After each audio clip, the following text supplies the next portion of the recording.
بسم الله الرحمن الرحيم.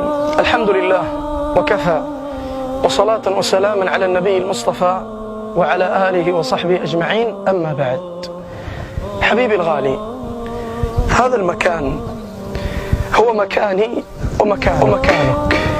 هذه الحفرة الضيقة التي إذا متنا سندخلها محمولين كما نحن نحمل غيرنا من الناس، ونأتي بهم إلى هذه المقبرة ثم ندفنهم في هذا المكان. انظر يا رعاك الله، انظر إلى مكانك. التراب هو فراشك، التراب هو فراشك وهو غطاؤك. هذا المكان الذي ستوضع فيه وسأوضع أنا فيه.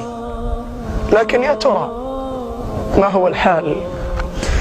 ما هو المصير في هذا المكان الذي تراه الآن أمامك؟ هذا المكان ستوضع فيه وستلحد. هذا المكان هو مكانك، مكان ضيق. هذا المكان إما روضة من رياض الجنة وإما حفرة من حفر النيران.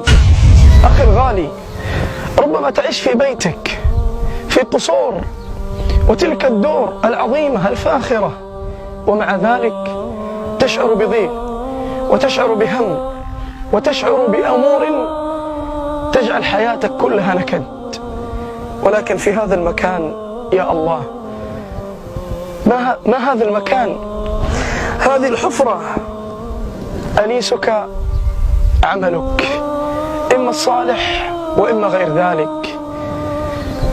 في هذا المكان الدود يأتيك فيأكل جسدك. ذلك الجسد ربما كان جميلا، ولكن هيهات هيهات، إما نعيم وإما جحيم. فاعمل لنفسك، اعمل لنفسك في هذا المكان الذي والله لن تستطيع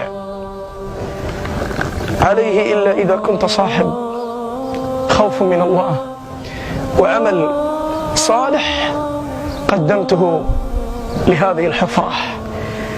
سبحان الله، ربما لا تستطيع أن تنام في أفخر الأماكن، فكيف بهذا المكان الذي أسأل الله لي ولك حسن الختام؟ تب إلى الله، ارجع، اندم قبل أن يأتي يوم لا ينفع فيه.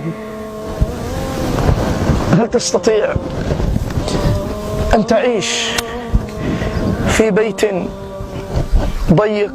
والله ما تستطيع. فكيف بهذه الحفرة؟